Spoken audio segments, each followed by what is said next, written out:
चलें सर, आऊज़ बिल्लाहि मिनश शैतानिर रजीम, बिस्मिल्लाहिर रहमानिर रहीम। हम डेप्रिसिएशन का एरिया शुरू करने जा रहे हैं, ठीक है। और हमारे पास लेक्चर नंबर 1 है आज, ठीक है। उसमें हम क्या डिस्कस करेंगे सर? हम सबसे पहले डेप्रिसिएशन की कॉन्सेप्ट डिस्कस करेंगे। डेप्रिसिएशन होता क्या है, ठीक है। डेप्रिसिएशन की डेफिनेशन क्या होती है सर? डेप्रिसिएशन की डेफिनेशन के बाद इसके बाद हम दो मेथड ऑफ डेप्रिसिएशन डिस्कस करेंगे, उसको यूज करने का तरीका सीखेंगे, जिसके बारे में हम फर्दर आगे डिस्कस करते भी जाएंगे। फिलहाल आज हमारा ये है कि हम कुछ डेफिनेशन देखेंगे, ठीक है। दोनों मेथड्स की नो हाउ ले लेंगे, ठीक है सर। हाँ सर, बिस्मिल्लाह करते हैं। हमारे पास है, देखिए, हम थ्योरी एरिया डिस्कस करेंगे, डेप्रिसिएशन की कैलकुलेशन डिस्कस करेंगे, डिस्पोजल डिस्कस करेंगे, T account and SOF discuss करेंगे। बस ये सारी टोटल चीजें, ये इतना आसान है नहीं, ठीक है, जितना आसान लग रहा है, ठीक है। अच्छा यार, ये कहता है cost of an asset includes, sorry ये तो बाद में देखेंगे। वो कहता है डेप्रिसिएशन क्या होता है sir? It is the systematic allocation. क्या चीज sir? Systematic allocation. Systematic allocation of cost of an asset over it's useful life. Sir useful life के ऊपर सिस्टमैटिक एलोकेशन। सर किस चीज की? सर एसेट की कॉस्ट की। सही सर, किस पर? यूजफुल लाइफ पर। सर गौर से समझिएगा इस चीज को कि यार ये सिस्टमैटिक एलोकेशन होती क्या है। देखिए सर, मैं आपको एक आसान सी एग्जांपल देता हूँ यहाँ पर। जरा हम इसको थोड़ा सा आगे लेके चलते हैं। जी सर, आ जाओ। देखिए सर, सिस्टमैटिक एलोकेशन क्या होती है? यार देखिए, एक कॉस्ट है एसेट की। कॉस्ट ऑफ एन एसेट है, लेट्स से 1 लाख। सही है। सर इसकी सिस्टमैटिक एलोकेशन होगी, यार मैं 5 साल में, 10 साल में, जो भी इसकी टर्म होगी, यूजफुल लाइफ होगी, मैं इसको हर साल उतना सिस्टमैटिकली इसकी कॉस्ट को एलोकेट करूंगा। ठीक है। एक तरीका क्या हो सकता है? मैं अज्यूम ये करूँ कि यार मैं 5 साल चलाऊंगा।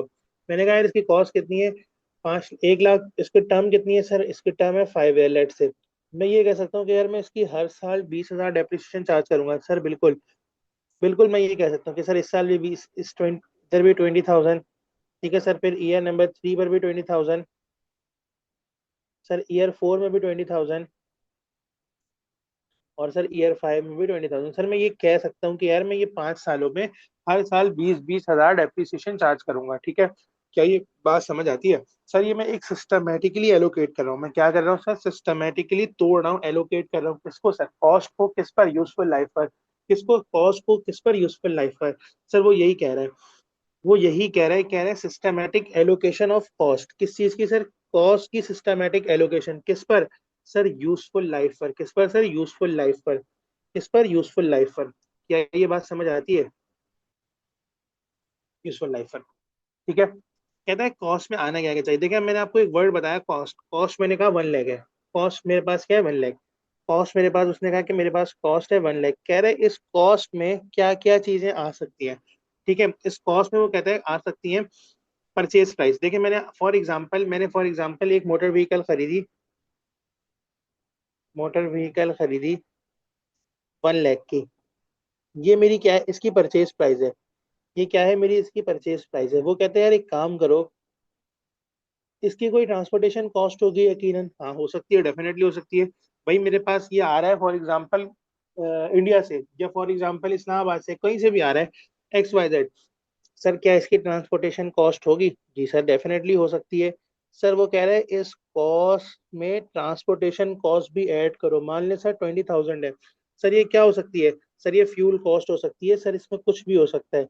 सर याद रखिएगा, इस ट्रांसपोर्टेशन कॉस्ट में इंश्योरेंस वगैरह कुछ भी आ सकता है।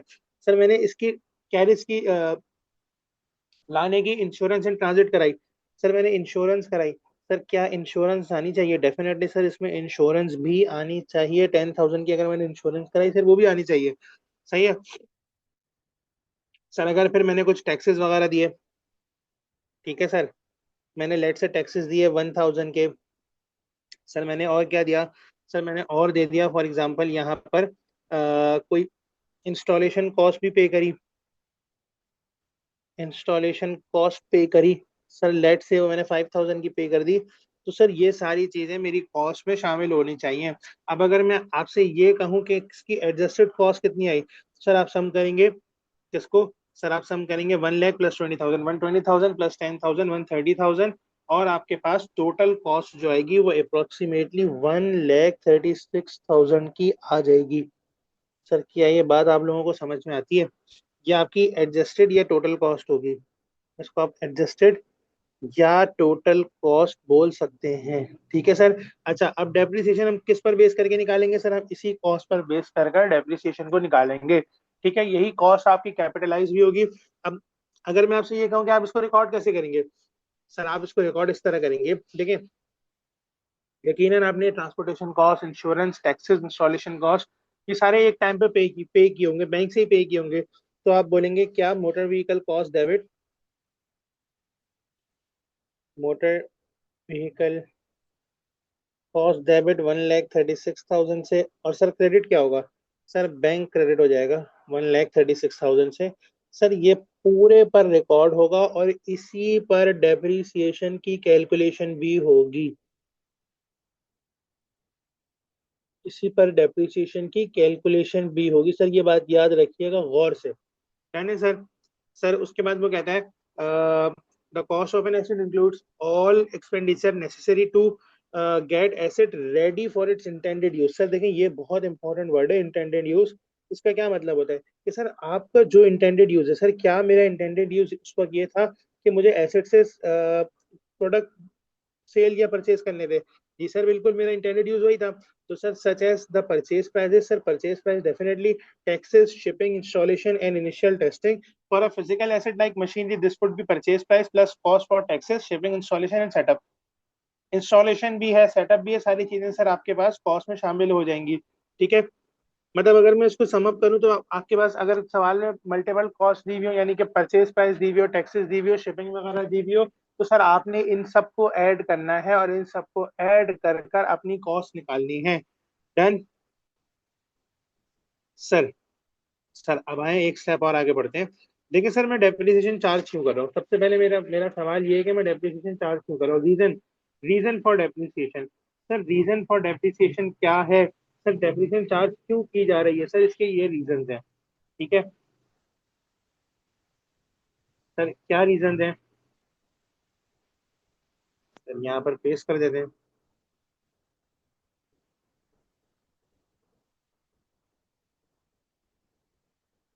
ये रहे। सर देखिए वो क्या कहते हैं, कहते हैं दो टाइप के रीजन हैं, या तो इंटरनल रीजन होगा या एक्सटर्नल होगा। ठीक है, या तो रीजन आपके पास इंटरनल होगा या एक्सटर्नल होगा। सर इंटरनल और एक्सटर्नल में फर्क क्या है? सर इंटरनल वो रीजन होते हैं, देखिए आपके पास ये हो सकता है सर कि जो है ना, आपके पास कुछ रीजन, ये याद कर लीजिएगा बराए मेहरबानी, पेपर में आते हैं। ठीक है सर, वेयर एंड टीयर की वजह से। ठीक है, और किसकी वजह से सर? सर आपके पास fall in market price, sir अगर मार्केट प्राइस कम होगी, ठीक है, डिप्लेशन, डिसयूज, मेंटेनेंस, सर ये सारी चीजें क्या है? रीजन फॉर डेप्रिसिएशन है, इसी वजह से तो हम डेप्रिसिएशन कैलकुलेट करते हैं। सर एक्सटर्नल क्या हो सकता है? ऑब्सोलिसेंस हो सकता है, विद रिस्पेक्ट ऑफ टाइम आपके पास डेप्रिशिएट होती हैं चीजें, और टाइम फैक्टर यानी कि एक और चीज हो गई। ठीक है। अच्छा, अब हम आते हैं मेथड ऑफ डेप्रिसिएशन पर। सही है, मेथड फॉर डेप्रिसिएशन पर अब हम आते हैं, जो कि हमारे पास इंपॉर्टेंट एरिया है। देखिए मेथड में हम इस्तेमाल क्या क्या कर सकते हैं? सर मुझे बताएं, मेथड में हम क्या क्या रख सकते हैं? सर देखिए, मेरे पास ना टू टाइप्स ऑफ मेथड है सर। एक मेरे पास है स्ट्रेट लाइन मेथड, ठीक है, एक मेरे पास है रिड्यूसिंग बैलेंस मेथड। सर मेरे पास एक स्ट्रेट लाइन है, एक रिड्यूसिंग बैलेंस मेथड है, ये एक और मेथड है रिवैल्यूएशन मेथड। सर ये मैं सबसे एंड में आपको बताऊंगा कि ये क्या होता है और ये कैसे होता है। ठीक है, मेथड ऑफ डेप्रिसिएशन होता है सर हमारे पास स्ट्रेट लाइन मेथड है, रिड्यूसिंग बैलेंस मेथड है। ठीक है, उस पर हमारे पास दो और कॉन्सेप्ट है, या तो सर हम मंथ ऑन मंथ बेस पे लेके जाएंगे, या फिर हम फुल ईयर बेसिस पर डेप्रिसिएशन को चार्ज करेंगे। ठीक है, डन है सर? डन? यस लिख के बताएं। सर यहाँ पर मैंने बेसिक चीजें करवा दी आपको। सर मैंने क्या क्या बता दिया? सर मैंने आपको ये बता दिया कि यार डेप्रिसिएशन होता है क्या है, सर हम कॉस्ट में क्या क्या चीजें इंक्लूड करते हैं, पहले। दूसरी चीज सर, तीसरी चीज हमारे पास types of method of depreciation, ठीक है, रीजंस फॉर डेप्रिसिएशन और फिर मेथड ऑफ डेप्रिसिएशन। सही है सर। अब हम जो है ना, अच्छा देखिए इस पर ना एक छोटी सी केस है कि यार हम कौन सा मेथड कब और क्यों यूज करेंगे। Why is the difference between straight line method, what is the difference between straight line method and reducing balance method, कि सर इन दोनों में डिफरेंस क्या है? सर इस डिफरेंस को हम देखेंगे थोड़े टाइम के बाद, क्योंकि थोड़ी सी टेक्निकल बात है, इसको मैं समझाऊंगा थोड़ा टाइम के बाद। सही है सर, और इसी से मैंने रिलेटेड यहाँ पर चीजें लिख भी दी हैं। चलें, अब यही बात जो आप हम डिस्कस कर रहे थे, ठीक है, रीजन फॉर डेप्रिसिएशन, क्या हम डेप्रिसिएशन क्यों कैलकुलेट करते हैं? वो कहते हैं we calculate depreciation to spread the cost, क्या चीज sir? Cost of intangible assets to its useful life. Sir मैंने अभी आपको करके भी दिखाई थी कि सर अगर 1 लाख का एसेट है, 5 साल की लाइफ है, तो हर साल 20-20 हजार को मैंने एलोकेट कर दिया सर, जो कि हेल्प करता है एक्यूरेट फाइनेंशियल रिपोर्टिंग की तरफ, ठीक है। सर वो कहता है मैच करता है cost with revenue, avoid misleading financial statement, determine net book value, और उसको कहता है कि भाई नेट बुक वैल्यू पर ही रिकॉर्ड की भी जाए ये। Done sir. सर अब हम शुरू करने जा रहे हैं स्ट्रेट लाइन मेथड, ठीक है।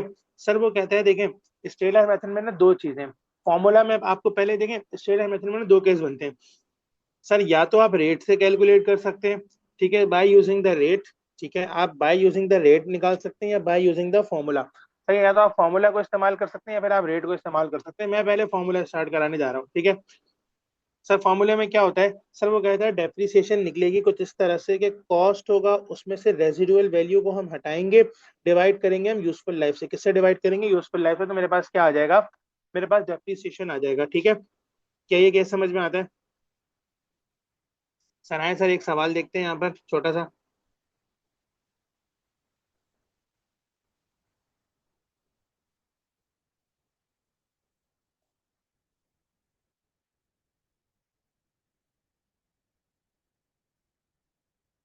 सर एक छोटा सा सवाल देखते हैं।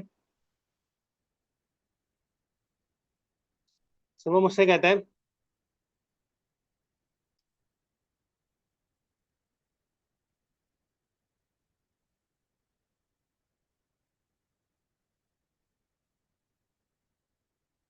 Cost of an asset is 10 rupees.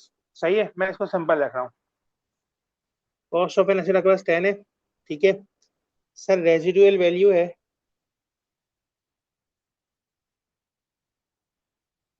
At the end of 5th year, कितनी सर? 2 रुपीज। सही है सर।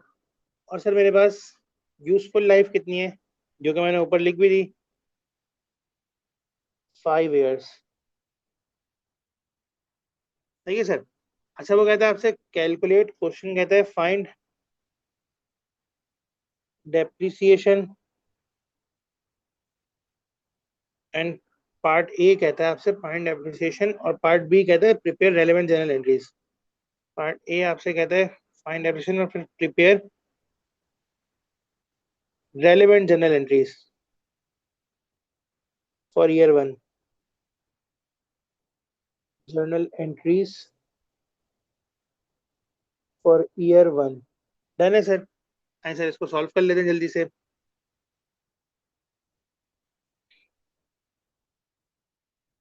सर देखिए फॉर्मूला क्या था मेरे पास, डेप्रिसिएशन बराबर होती है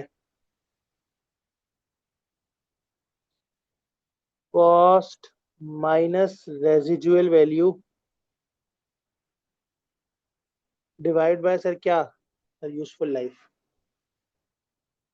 सही है सर।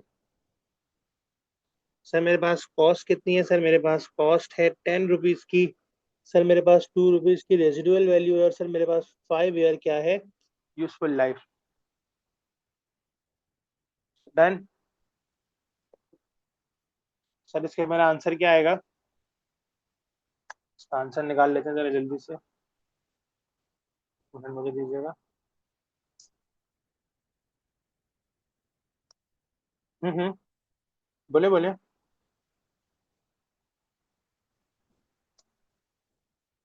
बोले बोले बोले।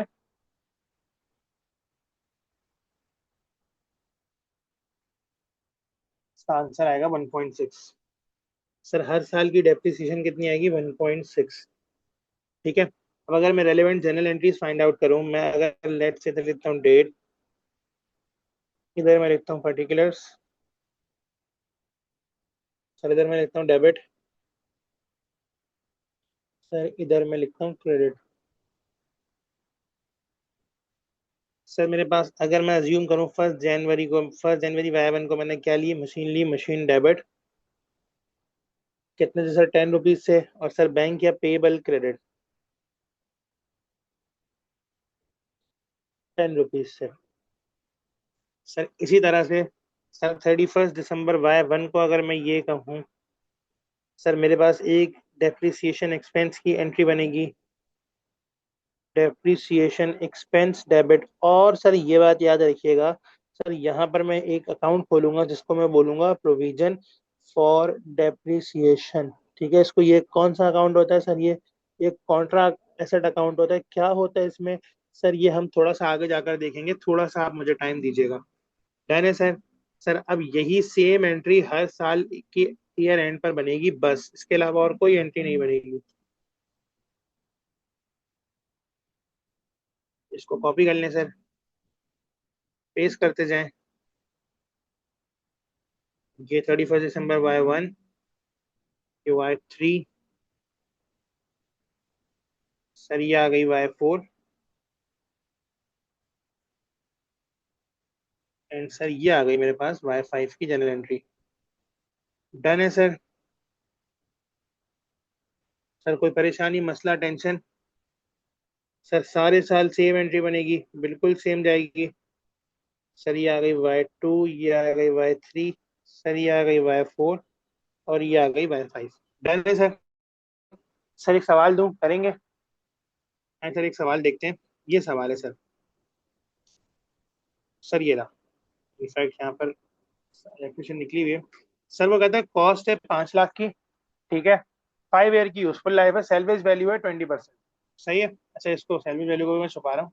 सेल्वेज वैल्यू यानी कि रेजिडुअल वैल्यू, यानी कि आपके पास अल्टीमेटली जो आपके पास स्क्रैप वैल्यू होती है जो कि बचती है एंड में। स्क्रैप वैल्यू होती क्या है यार? वो देखें, कॉस्ट वो होती है जो कि आपके पास 5 लाख होती है, ठीक है। स्क्रैप वैल्यू ये होती है कि यार अल्टीमेटली 5 साल के बाद, 5 साल के बाद कुछ ना कुछ जो कम से कम वैल्यू मिलेगी। मतलब यार अगर आप देखें तो आपकी एसेट, ऐसा तो नहीं होगा ना, ऐसा हो जाएगा कि कोई ना कोई स्क्रैप वाला आएगा वो तो ले ही जाएगा ना। ऐसा ही होगा ना, ऐसा तो नहीं होगा कि बिल्कुल ही बेकार हो गया। ठीक है। तो सर वो जो स्क्रैप वाला अगर आपको वैल्यू देगा, दैट इज वो estimated residual value at the end of useful life, ये वैल्यू हमारे पास आएगी। ठीक है। अब अगर हम इसकी डेप्रिसिएशन की बात करें, तो यार इसको स्टॉप करके पहले यहाँ पर कैलकुलेट करें, ठीक है, उसके बाद फिर हम इस सवाल को देखने जा रहे हैं। ठीक है। सर सेल्वेज वैल्यू क्या होगी? सर सेल्वेज वैल्यू होगी सर 5 लाख का 20%, that is equal to 1 lakh. उसने कहा salvage value is 20% of cost. क्या होगी? 5 लाख का 20%, दैट इज 1 लाख। ये आपकी क्या हो गई sir? Salvage value. Done. Sir अब डेप्रिसिएशन कैसे निकालेंगे? सर 5 लाख का, 5 lakh minus 1 lakh, that is 4 lakh divide by 4 years. तो आपके पास सर आ जाए 5 ईयर्स, तो आपके पास सर आ जाएगा 80। देखें तो सर आप पहले साल मशीन को डेबिट करेंगे, बैंक को क्रेडिट करेंगे 5 लाख से। सही है, जो कि आपने मशीन की कॉस्ट को रिकॉर्ड कर लिया होगा। ठीक है। फिर अब आपने हर साल 80,000 से डेप्रिसिएशन रिकॉर्ड करी 5 साल तक। और सर ये मैंने इसकी जनरल एंट्री बना दी है, इसको यहाँ पर रोक कर कॉपी कर लीजिएगा। आसान सा केस था बिल्कुल। सर एक और सवाल देख लेते हैं। ये तो हमने अभी किया। सर एक और सवाल देख लें। सर वो कह रहा है कि यार मशीन है, मशीन की कॉस्ट है 5 लाख की, 5 ईयर उसकी जो है आपके पास टर्म है, और सर 50,000 उसकी रेजिडुअल वैल्यू है। तो सर आपके पास डेप्रिसिएशन कितनी आएगी? सर आप देखें, इसको इस तरह निकालेंगे हम। 5 lakh minus 50,000, that is equal to 450,000 divide by 5 years. Sir आपके पास हर साल की 90,000 की डेप्रिसिएशन फॉर द ईयर आ जाएगी। डन। सर आए सर इसको भी देख लेते हैं। सर वो कहता है सैलरी वैल्यू आपको ईयर एंड पर, ईयर 5 के एंड पर जो भी वैल्यू मिलेगी उसको हम सैलवेज वैल्यू बोलते हैं। ठीक है। आपके पास 90,000 पर ईयर का डेप्रिसिएशन आएगा। ठीक है। अच्छा, फिर आपके पास क्या होगा सर? अब आप देखें, अगर ईयर 5 के एंड पर अब वो निकाल रहा है स्क्रैप वैल्यू, बुक वैल्यू और स्क्रैप वैल्यू बराबर हो जाएगी at the end of year 5। Sir ये बुक वैल्यू और स्क्रैप वैल्यू क्या होती है, अभी हम थोड़ा सा आगे चल के देखते हैं। सर इसकी जनरल एंट्री कैसे बनेगी? सर सीधा सीधा केस बनेगा, ईयर 3, ईयर 4 और ईयर 5 को इसी तरह से 90,000 से जनरल एंट्री बनती जाएगी। मशीन डेबिट और depreciation expense credit, machine debit depreciation expense credit, sorry machine debit bank credit जब आपने रिकॉर्ड किया होगा। फिर ईयर 1 पे आपने डेप्रिसिएशन एक्सपेंस को रिकॉर्ड किया होगा 90,000 से, और आपने ईयर 2 पर भी इसी तरह से, और ईयर 3 पर भी इसी तरह से डेप्रिसिएशन एक्सपेंस को रिकॉर्ड किया होगा। सर एक और सवाल है। सर वो कहता है कि मशीन की कॉस्ट है 10 मिलियन की, salary value 10% of the cost है, यूजफुल लाइफ 9 ईयर्स है, फाइंड डेप्रिसिएशन। सर अगेन इसी तरह से होगा कि सर आपके पास 10 मिलियन की कॉस्ट है, -1, जो कि आपकी 10% of the cost residual value है। सर रेजिडुअल वैल्यू ये बनेगी, और सर डिवाइड आप करेंगे 9 से। तो सर आपकी कितना आंसर आ जाएगा, 9 / 9, that is equals to 1 lakh की आपके पास हर साल की डेप्रीसिएशन आ जाएगी। सर ये डेप्रीसिएशन इसी तरह से आएगी 1 मिलियन की, जो भी है कैलकुलेट कर लीजिएगा, 1 मिलियन आएगी, ठीक है। 1 मिलियन की डेप्रिसिएशन हर साल आप निकालेंगे, और ईयर 5 तक की मैंने रिकॉर्ड करके दिखा दी है। Depreciation expense debit, accumulate credit, depreciation expense debit, accumulate credit, depreciation expense debit, accumulate credit, इसी तरह से एंट्री बनेगी। अब सर मैं आपको एक सवाल कराता हूँ, जरा गौर से देखिएगा। वो कहता है कॉस्ट ऑफ मशीन है 1 लाख, ठीक है, रेट ऑफ डेप्रिसिएशन है 20% using straight line method, method है straight line method. Sir straight away आप 1 लाख पर 20% लगाएंगे, दैट इज इक्वल्स टू आपके पास जो कि बनेगा वो क्या बनेगा सर, वो बनेगा आपके पास 20,000। सर ये हर साल 20,000 की डेप्रिसिएशन आएगी। सर क्या ये बात समझ आती है सर? अब अगर कोई मुझसे कोई ये पूछे, जरा इधर हम गौर से देखें, ये तो उन्होंने रिकॉर्ड कर ली। अब अगर कोई मुझसे ये पूछे कि ये बताएं, इस एसिड की, जो हमने ऊपर सवाल देखा, इस एसिड की यूजफुल लाइफ कितनी है, तो क्या हम में से कुछ बता सकता है? जाहिर है, देखिए कुछ लोग हो सकता है सोच लें इस पॉइंट को, लेकिन मैं फिर भी आप लोगों को समझा रहा हूँ। देखिए यूजफुल लाइफ कैसे निकलती है सर, जो आपकी मशीन की कॉस्ट है ना, कॉस्ट, इसका कोई ताल्लुक नहीं यूजफुल लाइफ निकालने से सर, ताल्लुक होता है रेट का। देखिए आपके पास टोटल कितना होगा सर, आपके पास टोटल होगा 100%। सर इस टोटल 100% का 20% आप हर साल as a depreciation expense charge कर रहे हैं। तो आपकी जो यूजफुल लाइफ होगी ना, वो 5 ईयर्स होगी। अगर आप इसको सॉल्व करें, परसेंट से परसेंट कैंसिल, इसको इस तरह कर देते हैं सर, ये परसेंट से percent cancel,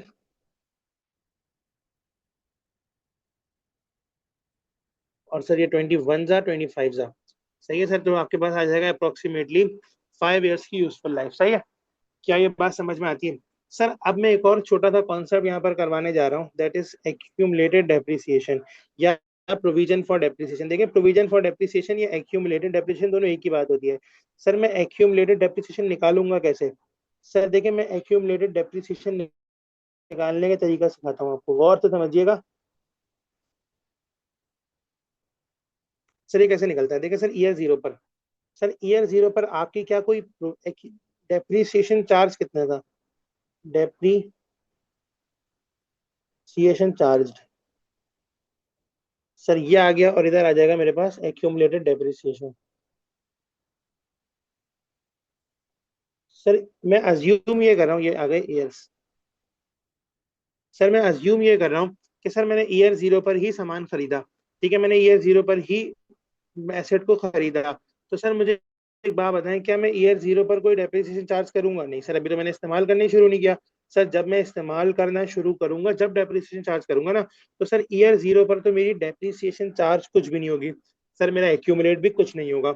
sir year one पर मैंने डेप्रिसिएशन चार्ज करी 20,000 की, सवाल में दिया हुआ है, ऊपर जाकर देख लें।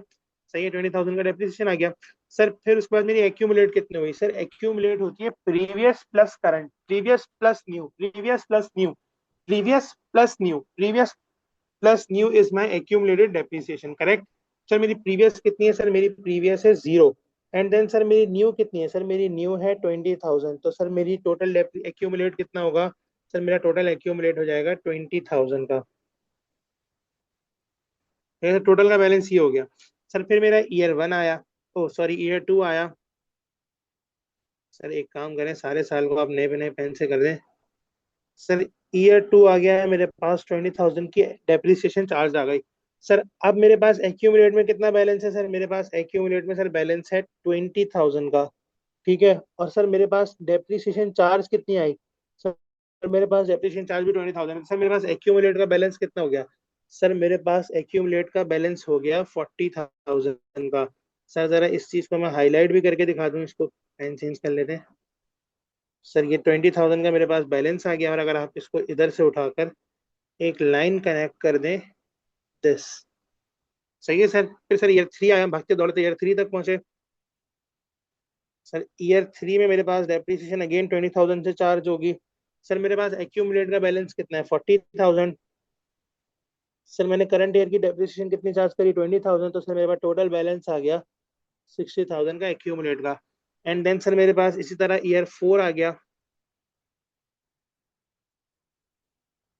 डेप्रिसिएशन चार्ज आ गई 20,000।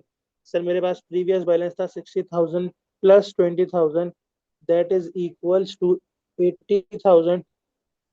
एंड देन सर मेरे पास हम भागते दौड़ते पहुंचे ईयर 5 पर, और सर यहाँ पर मैंने 20,000 को वो किया डेप्रिसिएशन चार्ज, और मेरे पास प्रीवियस बैलेंस था 80,000, एंड देन सर प्लस 20,000। तो सर मेरे पास इधर एक्यूमुलेट कितना आ गया, 1 लाख। सर मेरे पास पूरा एक्यूमुलेट हो गया, बराबर इक्वल हो गया। डन सर, एक्यूमुलेट डेप्रिसिएशन का कॉन्सेप्ट आई होप समझ में आया होगा कि हम एक्यूमुलेट कैसे निकालते हैं। Sir previous accumulate plus current year depreciation, previous accumulate previous year accumulate का balance plus current year depreciation, तो सर आपके पास एक्यूमुलेटेड डेप्रिसिएशन निकलती जाएगी। सर ये कॉन्सेप्ट क्यों सीखा हमने, सर अब तक हमने क्या देख लिया, सर हमने डेप्रिसिएशन चार्ज देख लिया by using straight line method, formula भी देख लिया, और हमने क्या देख लिया सर, हमने वो भी देख लिया क्या बोलते हैं, रेट बाय यूजिंग रेट। ठीक है, फॉर्मूला क्या है, cost minus scrap value divide bye useful life, और सर रेट क्या है, सिंपल परसेंटेज का मल्टीप्लीकेशन। सर आए सर एक और छोटा सा कॉन्सेप्ट देखते हैं, that is concept of network value. Sir वो कहता है कॉन्सेप्ट ऑफ एक्यूमुलेटेड डेप्रिसिएशन और नेटवर्क वैल्यू। सर देखिए नेटवर्क वैल्यू होता क्या है, सर वो कहता है network value is the difference, क्या डिफरेंस बिटवीन किस चीज का, कॉस्ट एंड एक्यूमुलेटेड डेप्रिसिएशन का। NBV is the difference between cost minus accumulated depreciation, को पूरा लिख दें डेप्रिसिएशन। Done sir. सर हम एक्यूमुलेटेड डेप्रिसिएशन कैसे निकालते हैं, अभी मैंने आपको सिखाया sir, opening accumulated depreciation, opening पुराना plus depreciation for the year, पुराना plus depreciation for the year, पुराना plus depreciation for the year, that is equals to opening depreciation for the year. Sir अब अगर एक सवाल देखें, इधर आ जाए जरा जल्दी से। सर अगर मैं आपको एक सवाल करा दूं छोटा सा,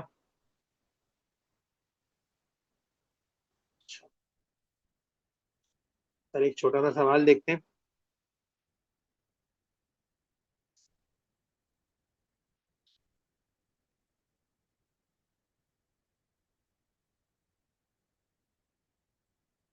और यहाँ पर है ना,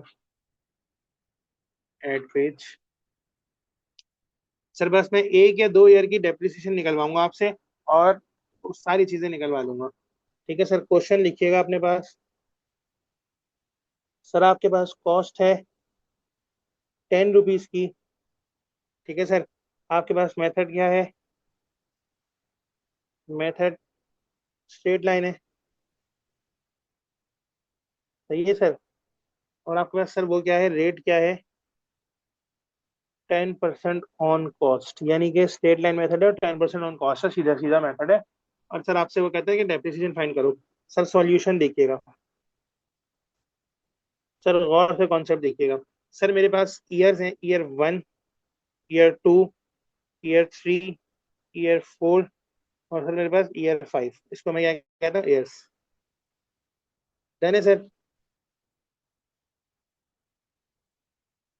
सर अच्छा, अब मेरे पास 5 साल की है, अगर मैं डेप्रिसिएशन फॉर द ईयर मालूम करना चाहूँ, सर वो मैं निकाल सकता हूँ, बिल्कुल सर आप निकाल सकते हैं। डेप्रिसिएशन आएगी मेरे पास,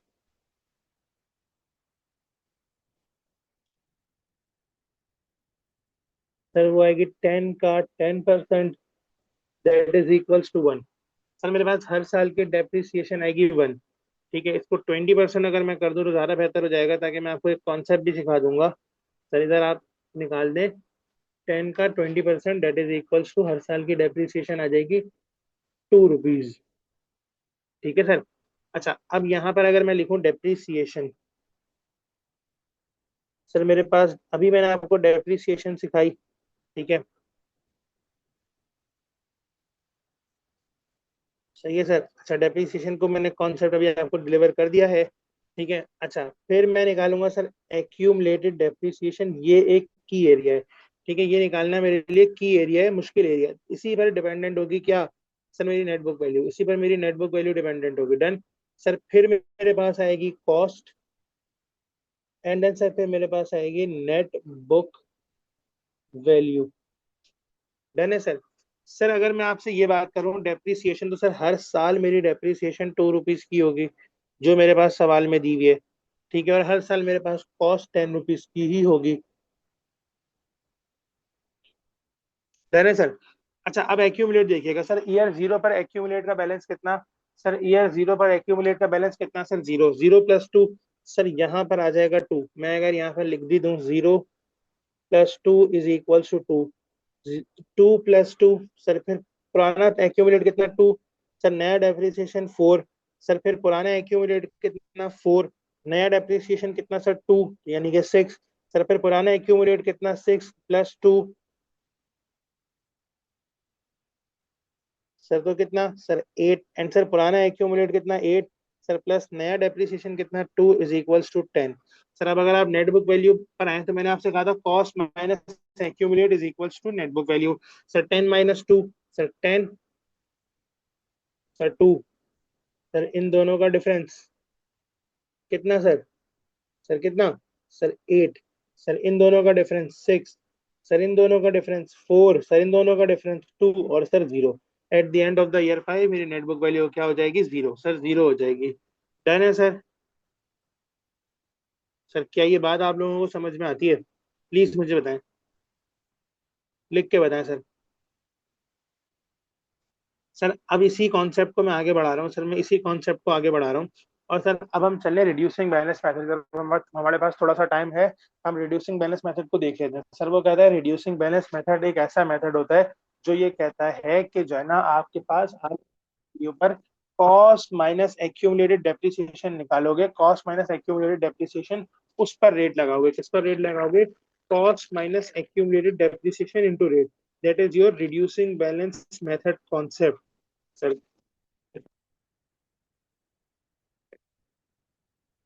बुक वैल्यू कैसे आएगी सर? आपकी आएगी कॉस्ट माइनस एक्यूमुलेटेड डेप्रिसिएशन। ठीक है सर। कॉस्ट कितनी है? अच्छा, डेप्रिसिएशन कैसे निकलेगी sir? Cost reducing balance method पे कॉस्ट माइनस एक्यूमुलेटेड डेप्रिसिएशन। ये आपका क्या है? Net book value. यही तो आपकी नेटबुक वैल्यू है। और सर इस पर अगर आप रेट का परसेंटेज लगाओगे तो आपकी रिड्यूसिंग बैलेंस मेथड से डेप्रिसिएशन निकलेगी। डन। डन। डन। सर कैसे? कॉस्ट में आप एक्यूमुलेटेड डेप्रिसिएशन हटाएंगे तो आपके पास नेटबुक वैल्यू आ जाएगी, और आप इस नेटबुक वैल्यू पर रेट लगाएंगे तो आपके पास क्या आ जाएगा? रिड्यूसिंग बैलेंस मेथड से डेप्रिसिएशन फॉर द ईयर आ जाएगा। डन है सर? ये हम आगे बढ़ते हैं थोड़ा सा, चलें सर। अच्छा, उसके बाद क्या हुआ सर? अब हम इसको एक छोटा सा सवाल देखते हैं। सर वो ये कहता है कि यार नेटबुक वैल्यू आपके पास 30,000 है, रेट आपका 20% है। सर मैं यहाँ पर आपकी आसानी के लिए टेबल भी बना देता हूँ सर। ईयर्स। सर आपकी डेप्रिसिएशन।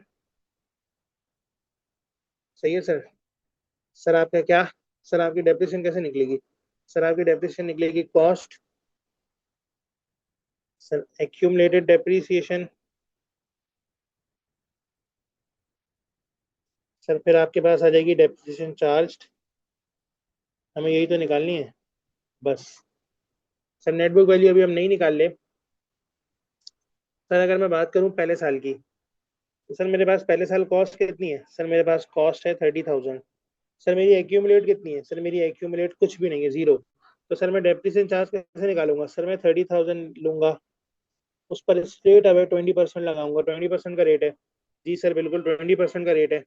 ऐसा ही है सर। तो मेरे पास डेप्रिसिएशन कितनी आ जाएगी? सर मेरे पास पहले साल की डेप्रिसिएशन आ जाएगी 6,000। डन है सर? सर फिर अगर मैं ईयर टू पर आऊँ, सर अगर मैं ईयर टू पर आऊँ तो सर मेरे पास ईयर टू में कॉस्ट कितनी है? 30,000। सर मेरे पास ईयर टू में एक्यूमुलेटेड डेप्रिसिएशन कितना है? सर मेरे पास प्रीवियस डेप्रिसिएशन जीरो था। जीरो था प्लस 6,000 मेरे पास करंट प्रीवियस ईयर का डेप्रिसिएशन। सर मेरे पास आ गई 6,000 की एक्यूमुलेट। सर अब मैं क्या करूंगा? सर मैं ये इस 30,000 में से इस 6,000 को लेस कराऊंगा। सर जब मैं इसको लेस करूंगा तो सर मेरे पास क्या आ जाएगा? Net book value.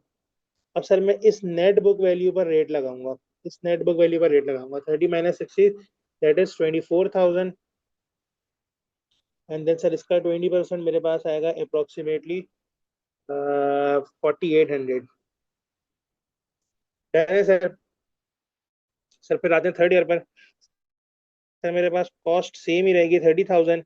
And then sir फिर मेरे पास अब बैलेंस क्या होगा? 6,000 प्लस 4,800। सर ये कितना हो जाएगा? 10,800। सर अब अगर मैं बात करूं अगेन मैं इसी तरह से लगाऊंगा। सर मैं कैसे निकालूंगा? सर 30 माइनस 10,800, तो सर ये मेरे पास आ जाएगा अप्रोक्सीमेटली 20,400। नहीं, कितना आएगा?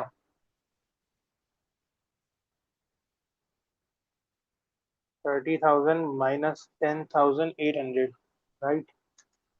सर ये मेरे पास आ गया 19,200।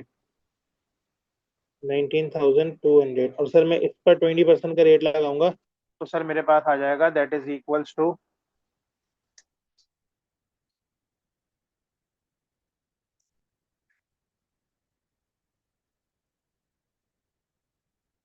सर अगर मैं इस पर 20% का रेट लगाऊंगा,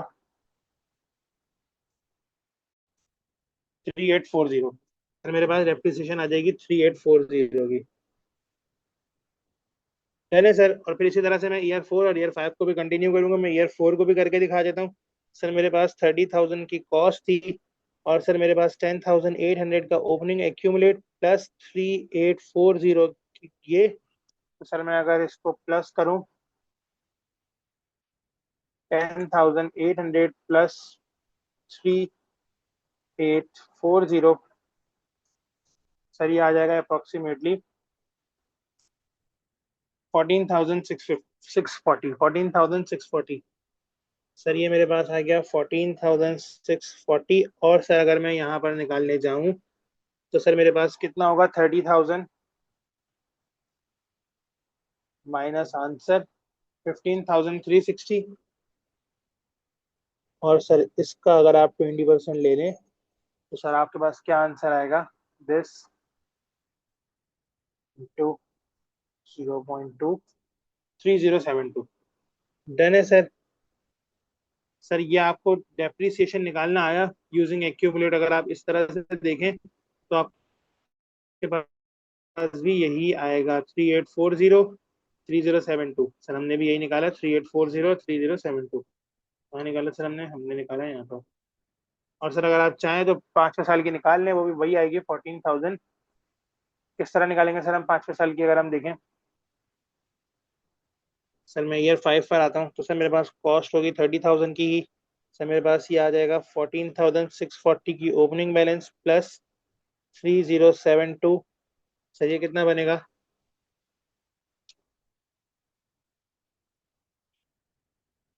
17,712।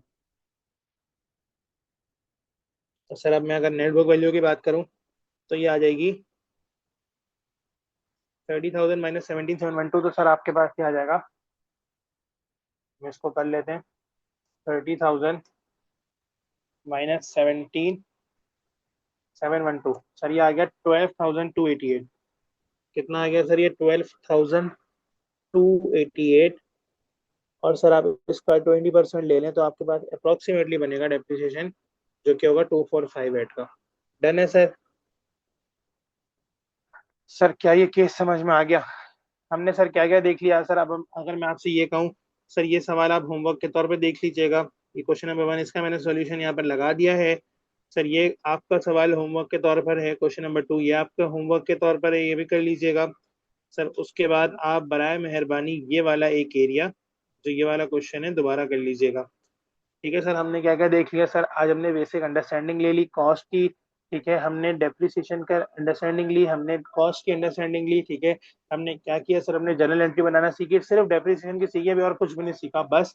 और सर हमने स्ट्रेट लाइन मेथड के 2 केसेस देखे, फॉर्मूला वाला केस देखा, हमने रेट वाला केस देखा। और उसके बाद हमने नेटबुक वैल्यू एक्यूमुलेट डेप्रिसिएशन निकालना सीखा। एंड देन सर फिर हमने रिड्यूसिंग बैलेंस मेथड से अपनी डेप्रिसिएशन कैलकुलेट करना सीखी। ठीक है सर, नेक्स्ट क्लास में हम मिड ईयर एडिशन शुरू करेंगे, और हम कुछ लेजर शुरू करेंगे। ठीक है, और उसके बाद हम अपनी लास्ट क्लास में डिस्पोजल को देखेंगे, थर्ड क्लास में, और उसके बाद फिर हम पास से शुरू करेंगे। सर मैं आज की क्लास में यहीं पर ही रखता हूँ। Thank you very much for joining. Take care. अल्लाह हाफिज। कुछ नहीं समझ में आया तो पूछ लीजिएगा।